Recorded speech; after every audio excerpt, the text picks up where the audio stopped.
Magandang araw po mga kapuntos, at sa araw na ito po meron po akong tampok na video para sa inyo at sana ay magustuhan ninyo.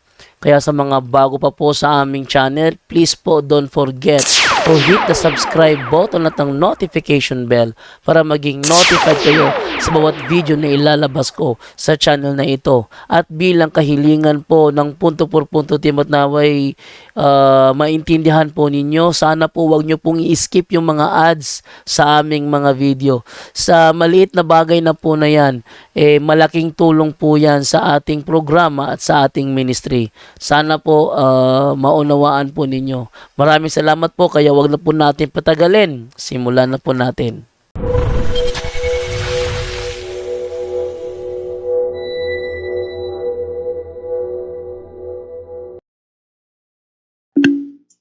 Yes, Bro Jando, maraming salamat at Bro Angel, no? Wait lang ha. Yung, ano yung kumulag tong frame pala, nakalimutan ko ano yun yung, ito ba yun? Ayun, no? So yung, andyan pa rin yung ano. Sige, okay na lang yan. Yung punto por punto. No? Okay, so, pwede ba ito na lang gamitin ko? Hello? Hindi maano Bro Jando, no? Yung ako makita pag ito ang gamitin ko. Hindi ko, ang frame ko nakikita. No, sige, ito na. Pwede mo bang iano muna na ako, bro? Hindi Kasi yung ito, yung isa na lang. Sige, ito na lang. Yan na lang. Kita kasi yun, nagdudoble. So, okay lang. Yan na lang. Ayun, okay. Ganyan lang, bro, Jando. At least andyan yung punto por punto. Yan, okay na yan. Okay, so, isang mapagpalang gabi sa ating lahat, no, mga kapuntos at mga kaabag. So sa gabi po na ito ang bibigyan po natin ng kasagutan, no, ito pong pangaangkin ni Pastor Rian Fuentes na sila daw yung tunay na tagasunod ng ating inang Berheng Maria. No? So mapapahaka talaga.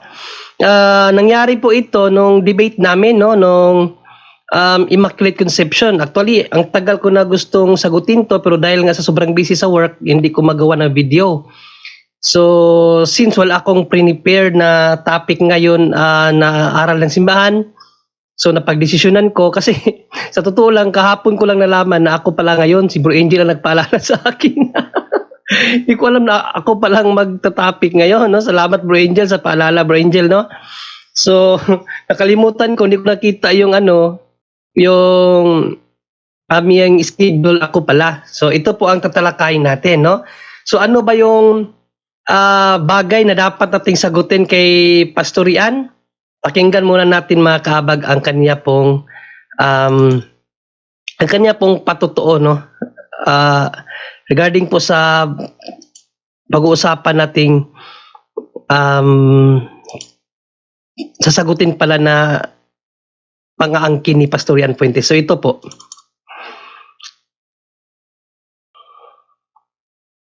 Yung John chapter 2, no? Isa sa tema ko yan na hamon ko sa mga CFD. Patutunayan ko na kami po ang sumusunod kay Mary, hindi kayo. Ayun, no? So, nangyari ito nung debate namin dito sa punto por punto na Immaculate Conception. So, nasingit niya to during sa kaniyang first negative speech niya, ay nasabi niya na hamon niya sa mga CFD na patutunayan daw niya na silang mga Baptist ang tunay na tagasunod ni Mary. No? Ulitin natin, pakinggan ang kanyang sinabi. Yung John chapter 2, no? Isa sa tema ko yan na hamon ko sa mga CFD. Patutunayan ko na kami po ang sumusunod kay Mary, hindi kayo. Ayun. So hindi lang pala iglesia or ang simbahan ang kanilang inaangkin na ngayon, pati na ang pagiging role natin na bilang children of Mary, kinukuha na rin nila, no? So meron siyang gagamitin mamaya mga kapuntos na talata na yan ang bibigyan natin ng linaw, no? Kasi misconception uli, no? At parang hindi talaga nila kinukuha yung tamang pagbabasa, pag-uunawa sa kung ano ang nakasulat sa Biblia. Kaya pag-aaralan natin yan at importante din po kasi mga kapuntos na makita natin to kung sino ba itong tinatawag na Children of Mary kasi meron po yung connection sa atin pong pag-aaralan, no? Kasi kung babalikan natin mga kapuntos ang Genesis 3:15, no? Mayroon talaga ang pagiging Kristiyano, no? Sa pagiging anak ng Diyos at ng ating Inang Birheng Maria. Kasi kung titingnan natin ang Genesis 3:15, no? Bago natin balikan yung pagsagot kay Pastor Ian, kasi importante na hindi po pwede na maitsapwera tayo na mga tunay na anak ng simbahan, tunay na anak ni Inang Birheng Maria, no? Spiritually, hindi yung physical na ipinanganak, no? So, tayo po yun, no? Kaya hindi tayo papayag na agawin na naman sa atin ang titulong iyan, no? Yung magiging Children of Mary. Kasi kung titingnan natin sa Biblia, kitang-kita dito, mayroong binabanggit ang Biblia, no? Ang Diyos na thy seed and her seed. So, exegetically, ito talaga ay si Panginoong Jesucristo, no? Ang seed na yan at ang woman si Mother Mary, ang seed na yan ating Panginoong Jesucristo at ang seed na ito, yung thy seed, seed yan ng yung seed ni Satan, yung mga sumusunod kay Satan, no? Pero theologically kasi, yung woman na yan, mapatungkol yan sa simbahan. At yung seed na yan, yan yung mga Kristiyano. No? At sa simbahan ng Diyos, or iglesia ng Diyos, andyan ang kanyang ina. No? Na tinawag rin nating Inang Birheng Maria, ina ng Diyos, or ina nating lahat. Kaya napaka-significant na hindi tayo pwedeng maagawan ng titulo na yan. Kasi kung titingnan natin sa 1 John 3:10, malinaw dito na mayroon talagang God's children and devil's children, no? Kaya kung agawin nila sa atin yung pagiging anak ng Diyos, saan tayo mapupunta? Dito tayo mapupunta sa devil's children, kaya hindi natin papayagan yan, no? Kaya bibigyan natin ng tamang unawa yan at linaw. Pero bago yan, ano ba yung talata ni Pastor Ian na ginagamit para angkinin sa atin ang titulong Children of Mary, no? Or tagasunod ni Inang Birheng Maria. So pakinggan natin ang kaniyang patutsada para masagot din natin at maaral natin ng tama ang nasabing talata. So ito po ang kaniyang kinuha na bersikulo, no, na kaniyang inangkin na sila daw ito.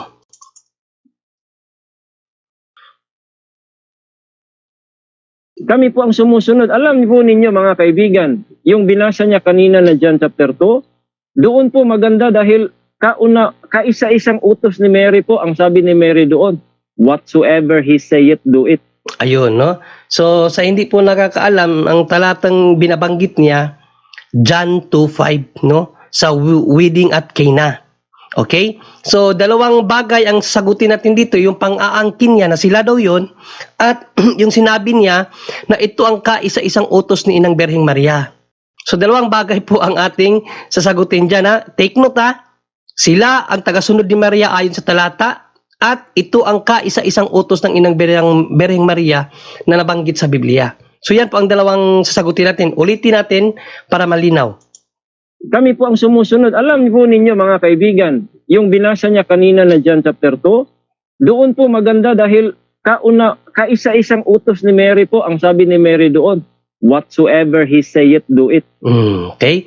So tingnan natin ang talata, no, kung sila ba talaga ang binabanggit dito, no, para hindi tayo maguyo, no? Okay? So dito gagamitin natin ang turo ng simbahan how to interpret Bible. No, yung basic, ito po simpleng paraan para hindi tayo maligaw sa pagbabasa ng Biblia. Ito po yung paraan na kahit hindi natin tingnan ang mga commentaries, tama ang ginagawa natin, no? 4 basic. Ano 'yon? Sino ang nagsabi? Sino ang sinabihan? Bakit ito sinabi? At ano yung tradisyon nila kung bakit 'yon nasabi? So yan po ang simpleng paraan sa pagbabasa ng Biblia para di tayo maligaw. Una, sino nagsabi? Pangalawa, sino ang sinabihan? Pangatlo, bakit ito sinabi? At pangapat, yung tradisyon ng panahon na yan kung bakit yan sinabi. No, yung time setting. So tingnan natin ang kanyang pinagmamalaking talata na sila daw ang nakasunod dahil sa talatang ito. Tingnan natin, ito ay nasa John 2:1-5 at maigi na pag-aralan natin to mga kapuntos kasi isa ito sa ating pananampalataya, sa atin pong ginagamit na misteryo sa rosary, no? Kasi nangyari ito sa wedding of Cana, na kung saan po ang kasal ay napaka-importante sa lahat, no? Kasi kung babasahin muna natin bago natin sagutin, no? Kaya nga nasali ito sa luminous mystery, the wedding of Cana, no? The second luminous mystery is the wedding of Cana kasi ang first mystery sa luminous ay yung baptism at Jordan River, no? So ang second mystery yung sa wedding of Cana. So ito po yung talata na yon, no? John 2 verse 1-5. Basahin muna natin na gaano to kaganda at paano natin ito pagninilayan. So ito, no, sabi dito, 2 days later, there was a wedding in the town of Cana in Galilee. Jesus' mother was there, and Jesus and his disciples had also been invited to wedding. When the wine had given out, Jesus' mother said to him, "They are out of wine." "You must not tell me what to do," Jesus replied. "My time has not yet to come." And Jesus' mother then told the servants, "Do whatever he tells you." So ito yung talata na pinagmamalaki ni Pastor Rian Fuentes na sila yon, kami yon, hindi kayo, no? Dahil lahat daw ng sinabi, lahat daw ng pinapagawa ni Mother Mary, sinunod nila. Okay, pero ano ba ang point ko? Bakit natin binasa yung buong chapter 2 verses 1-5? Dahil gaano kahalaga sa ating mga Kristiyano, Katoliko, ang kasal, no? Kasi kung makikita niyo diyan, sa kasal, andyan ang Panginoong Hesukristo, andyan ang kanyang mga banal, andyan ang kanyang ina. At sa kasalan po naganap ang kauna-unahang milagro na ginawa ng ating Panginoong Hesukristo. At sa kasalan din, nag-intercede ang ating Inang Birheng Maria na kahit ang ating Panginoong Hesukristo, hindi pa niya oras para mag-perform ng milagro, pero dahil ang kanyang ina ang nagsabi, ay walang nagawa ang ating Panginoong Hesukristo kundi gawin ang inihiling ng kanyang inay. So ganyan po kaimportante ang role ni Mother Mary sa atin. Okay? Kaya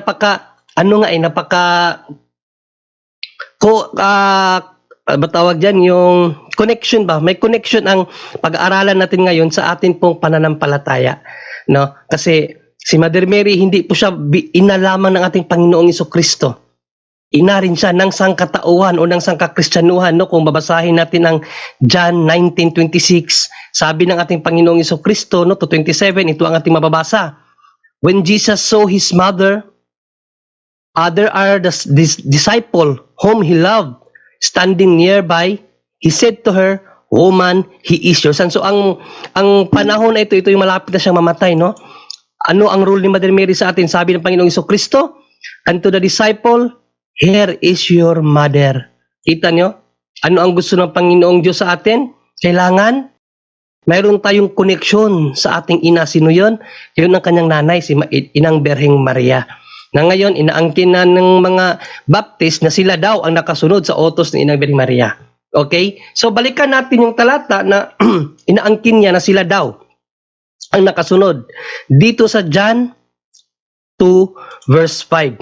He said, his mother said unto the servants, "Whatsoever he saith unto you, do it." No? So, Baptist ba ang pinapatungkulan dito? Kristiyano ba o hindi? So, yan ang tingnan natin. So, sino ang nagsabi? Ayon sa basic exegesis, sino ang nagsabi? Ang Inang Birheng Maria. Pangalawa, sino ang sinabihan? So, malinaw dito, ang sinabihan dito, servants, no? Hindi ito servants ng mga Hindi ito servants ng Kristiyano. Kasi kung babasahin natin ang konteksto niyan, servidura yan doon sa kasal. Okay? So yan ang reason.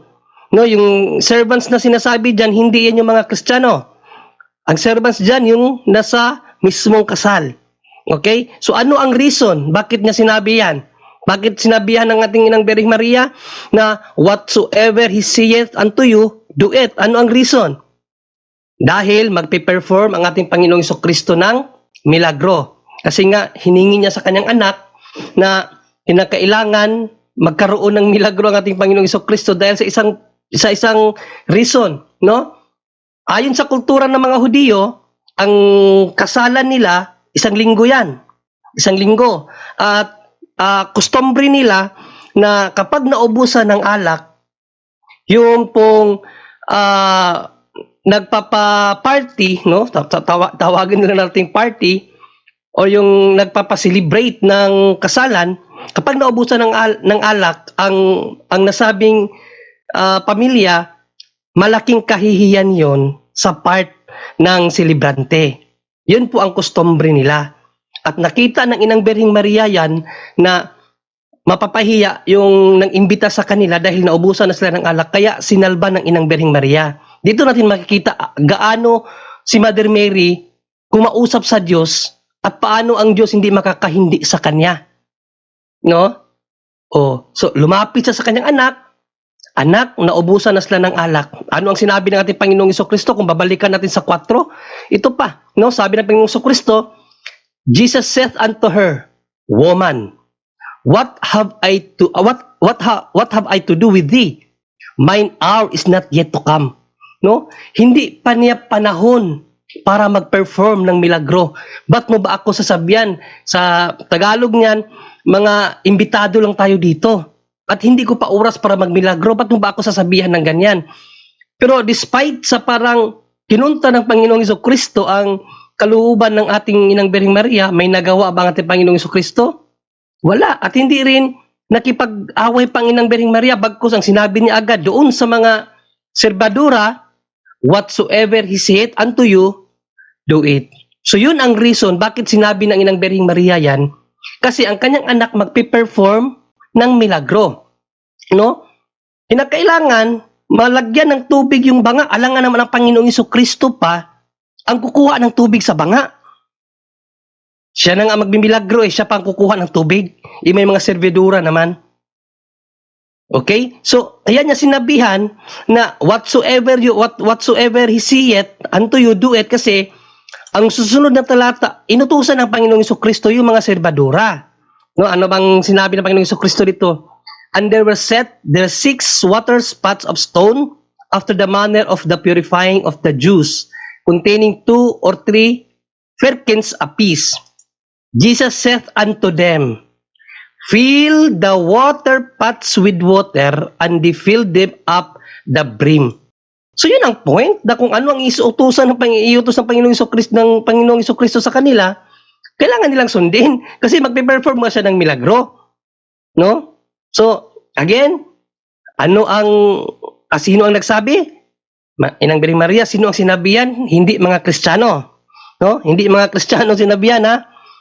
At pangatlo, bakit ito sinabi? Dahil kinakailangang may katulong ang Panginoong Jesucristo sa panahon na yan sa paggawa niya ng milagro. At pang-apat, yung kanilang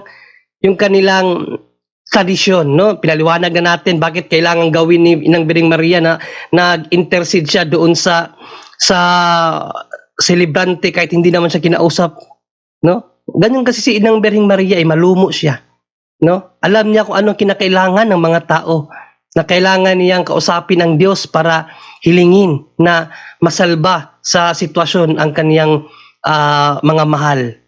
No? So napakalaki po talaga ang papel ni Inang Birheng Maria sa atin mga Kristiyano, no? So yun po ang reason mga kapuntos kung bakit sinabi yun ng Inang Birheng Maria, hindi para ang ni pastorian na sila ay sumunod. Unang-una, hindi Kristiyano ang sinabihan doon. Servidura. Okay? So ano ang ibig sabihin? Maling pagbabasa, maling pag-uunawa, hindi gumagamit ng proper exegesis. Anong ginagamit? Eisegesis.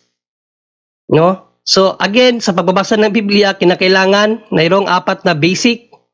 Tingnan nyo sino ang nagsabi, sinong sinabi yan, bakit to sinabi, at yung tradisyon nila, bakit yan sinabi. So yan po ang basic exegesis na tinuro sa atin ang simbahan. Ngayon, ang isa sa sasagutin natin, yung sinabi niya na kaisa-isang utos daw yun ng Inang Birheng Maria. No? Kaisa-isang utos daw yun ni Inang Birheng Maria na whatsoever he saith unto you, do it. At maliban sa kaisa-isang utos lang daw yun, sila daw ang sumunod. So tingnan natin kung talagang nakasunod ba sila sa utos ng ating Inang Birheng Maria, no? Actually mga kapuntos, sinabi na natin na yung John 2:5 hindi yun utos ng Inang Birheng Maria pa sa mga Kristiyano. No, exegetically, contextually, historically, doon niya yun inutos sa serbedura. Okay? So saan natin mababasa ang pinakautos ng Inang Birheng Maria na hindi nila nasunod? Ito sa Luke 1:48. Actually, hindi nga ito utos no? Ito ay propesiya ng Inang Birheng Maria na dapat maganap sa mga sa mga sangkakristyanuhan. Okay? So, Lucas 1:48 ito ang ating mababasa na propesiya ng Inang Birheng Maria na dapat magawa ng lahat ng henerasyon. For he hath regarded the low state of his handmaiden, for behold, from henceforth all generations shall call me blessed. So dito natin susukatin yung kanyang sinabi na sila ang tagasunod ni Inang Birheng Maria. No? Napakalinaw dito, ayon sa hula ng Inang Birheng Maria, ayon sa pakiusap ng Inang Birheng Maria sa mga sangkakristyanuhan, ayon sa utos, kung utos ang kaniyang lingwahe, no, ni Pastor Ian, ayon sa utos ni Inang Birheng Maria, lahat ng henerasyon, kinakailangan, shall. Pag sinabing shall, ano yan, talagang may kasiguraduhang mangyari talaga yan. No? Shall call me blessed. Sino? Me. Si Inang Birheng Maria. Lahat ng henerasyon, kinakailangang tawagin siyang mapalad. Question, Pastor Ian. Sa inyo ba mapalad si Inang Birheng Maria o hindi?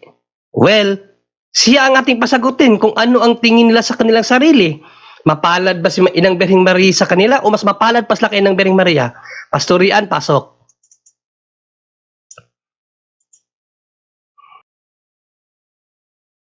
Kita ninyo na pwede palang mas blessed tayo kay Mary Uy, if you hear the word of God and keep it. Ang sabi ni Jesus Christ, yea rather. paanong naging tagasunod kayo ni Inang Birheng Maria kung mas blessed pa kayo kay Mother Mary? Ano ang sabi uli ni Mother Mary? All generations shall call me blessed. Lahat ng henerasyon, kinakailangan tawagin ako, sabi ng Birheng Maria. Lahat ng henerasyon, kinakailangan tawagin ako na mapalad or blessed. Sabi ni Pastor Ian, sila daw ang tunay na tagasunod ni Mary. Pero pakiulit nga yung sinabi mo, Pastor Ian. Mapalad ba si Inang Birheng Maria sa inyo? O mas mapalad kayo kay Inang Birheng Maria? Pakinggan natin ulit kanyang sinabi. Kita ninyo na pwede palang mas blessed tayo kay Mary if you hear the word of God and keep it. Ang sabi ni Jesus Christ, yea rather. O, di ba? Kalapastangan! No? Kung tagasunod talaga kayo ni Inang Birheng Maria, Pastor Ian Fuentes, dapat sinunod nyo ito. All generations shall call me blessed. Tapos yun sasabihin mo, mas mapalad pa kayo kay Inang Birheng Maria? Well, tingnan natin. Kung sa Biblia, sino ang sinabihan na higit na mapalad? Baptist o ang Inang Birheng Maria? Balikan natin ang 1:28 kung saan wika ng anghel mismo, no? Na ang anghel po, inutusan ng Diyos yan. Ang pananalita ng anghel, galing yan sa Diyos. Because the angels are the messengers of God. No, kung ano yung kanilang sinasabi sa tao, yun ang sinasabi ng Diyos. Ayon kay Pastor Ian, balikan lang muna natin yung sinabi ni Pastor Ian. No? Balikan natin ang sinabi ni Pastor Ian. Kita ninyo na pwede palang mas blessed tayo kay Mary if you hear the word of God and keep it. Ang sabi ni Jesus Christ, yea rather. Napakalinaw mga minamahal kong kapatid, kaabag, kapuntos, no?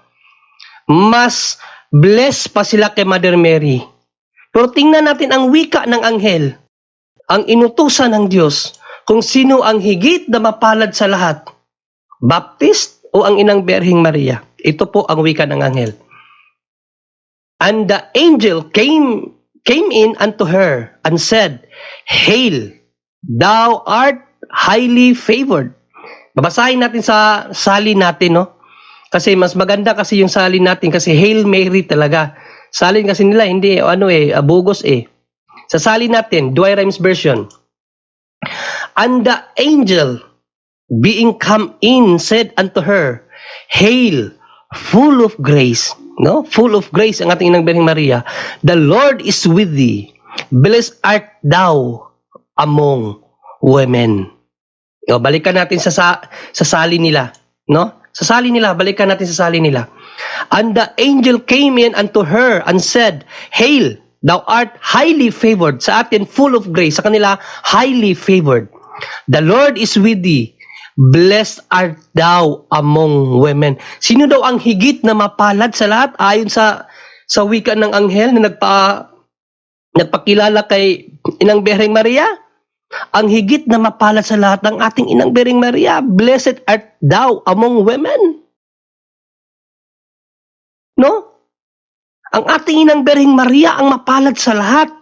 Pero balikan nga natin ang nagpakilalang tagasunod di umano ni Mother Mary. Sino ang mas mapalad sa lahat? Pastor Rian, pasok.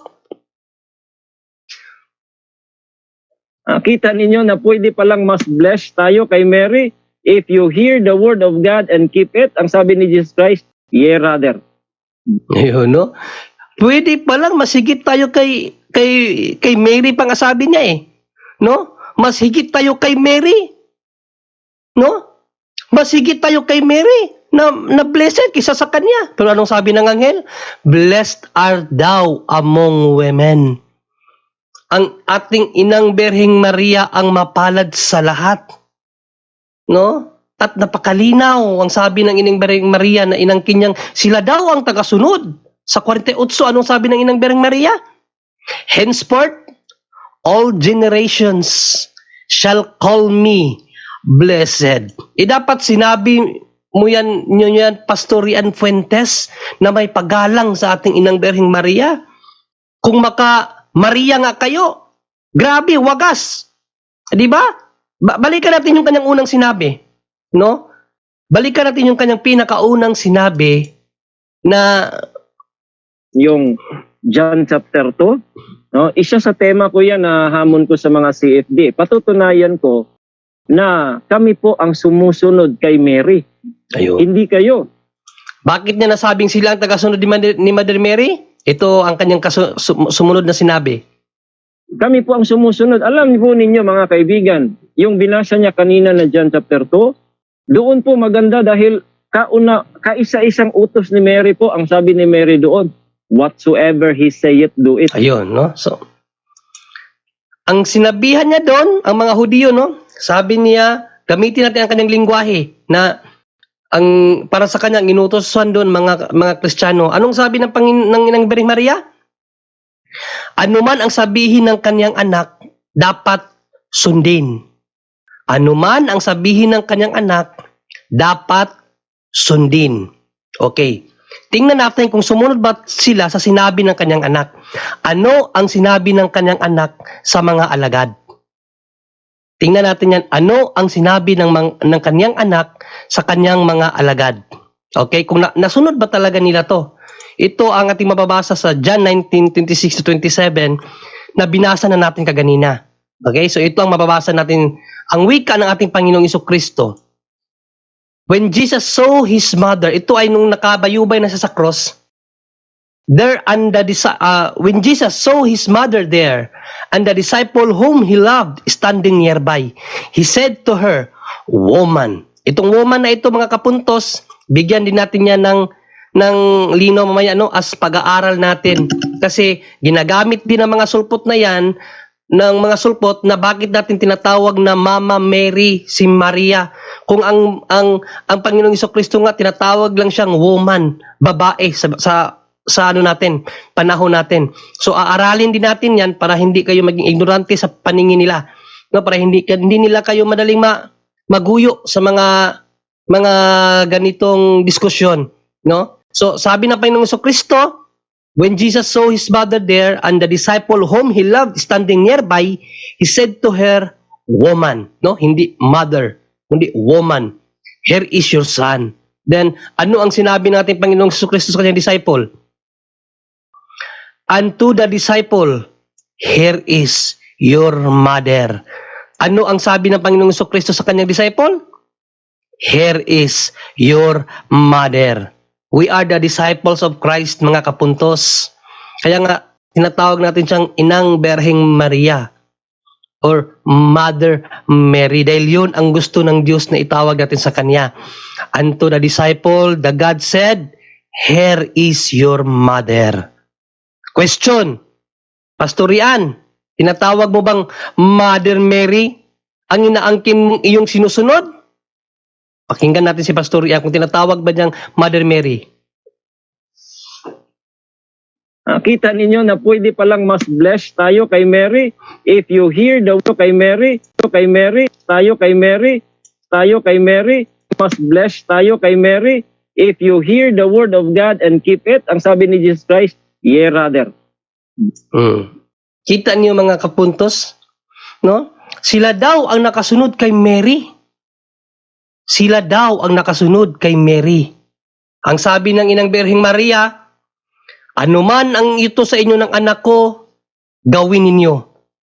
No? Anuman ang iutos sa inyo ng anak ko, gawin ninyo. Ano ang utos ng kanyang anak sa atin, mga disipulo? "Here is your mother." Ano ang sabi ni Pastor Rian? Mary. Mas blessed pa tayo kay Mary. Sa tingin nyo, nakasunod sila? Silang tunay na tagasunod? Hindi po, no? Napakalinaw. Kaya dito sa 1 John 3:10 ay alam na kung sino talaga ang anak ng Diyos, no? Kung sino itong tinatawag na God's children and devil's children, kasi dalawa lang 'yan. Dalawa lang 'yan. Kung hindi ka anak ng Diyos, wala na pong ampon. Kung hindi ka anak ng Diyos, ayon sa Bible, anak ka na ng demonyo. Ngayon, doon sa pinag-aralan natin mga kapuntos, sino sa tingin ninyo ang nakasunod kay Inang Berheng Maria at gumagawa sa propesya ng Inang Berheng Maria at gayon na rin sa sinabi ng anghel? No? Sino ang higit na mapalad sa lahat? Ang Inang Berheng Maria. Anong sabi ni Pastor Ian Puentes? Higit pa sila na mapalad kay Mary. Ano ang sabi ng Inang Berheng Maria? "All generations shall call me blessed." Pero sila, Pastor Ian, higit pa sila mapalad kay Inang Berheng Maria. Ano pang sabi niya? Sila ang tagasunod kay Mary dahil sinabi ni Mother Mary, whatsoever He tells you, do it.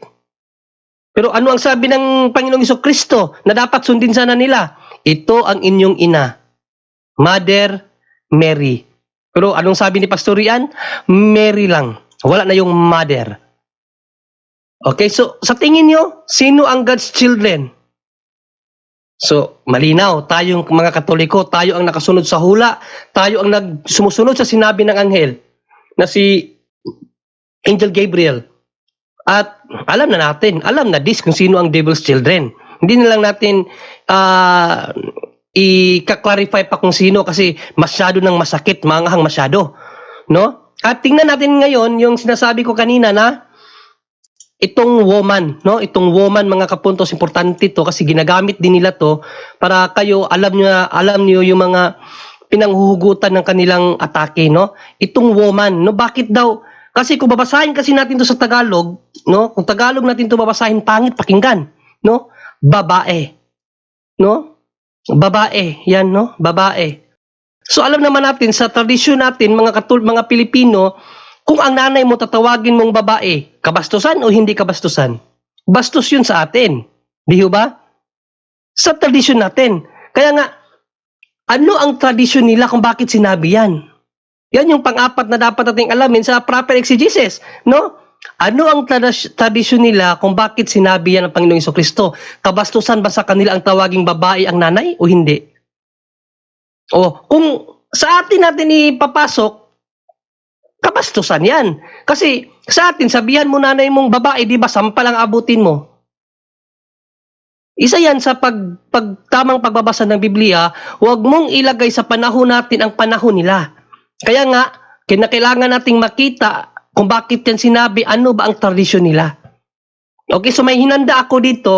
Ito ay komentary galing sa, ito ay Katoliko to na, itong Holy Bible, the New American Bible Commentary. So, prepare ko kung ano ba yung babae sa kanila. Sa wika nila, yan ba ay pangit na pananalita? Tawaging babae ang nanay? Hindi po, no? Kung titingnan natin ang wika ng kanilang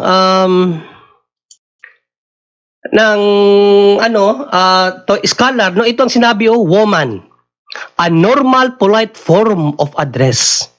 Okay, a normal polite form of address, no? Kaya nga si Mother Mary tinatawag nating Our Lady dahil napaka-formal po yan na pagpapaano natin sa kanya, pagtawag sa kanya, Our Lady of Guadalupe, Our Lady of Mediatrix of All Graces, Our Lady of Immaculate Conception, Our Lady of Lourdes, Our Lady.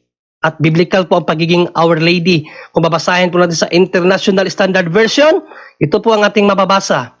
How does that concern us, dear lady? No? Dear lady. Tinawag siya ng kanyang anak na si Panginoong Jesucristo na dear lady. Kaya nga tayo mga Katoliko, tawag natin sa tingin ng Birheng Maria, if not Mother Mary, Our Lady. No? Because ayon sa mga scholar, yun po ay polite form of address. Napaka-polite po nun para sa kanila. Kay pinakinggan ko ang explanation nito ni Attorney Marwil Yasos, no? Ang isang napakagaling na defensor na simbahang Katoliko.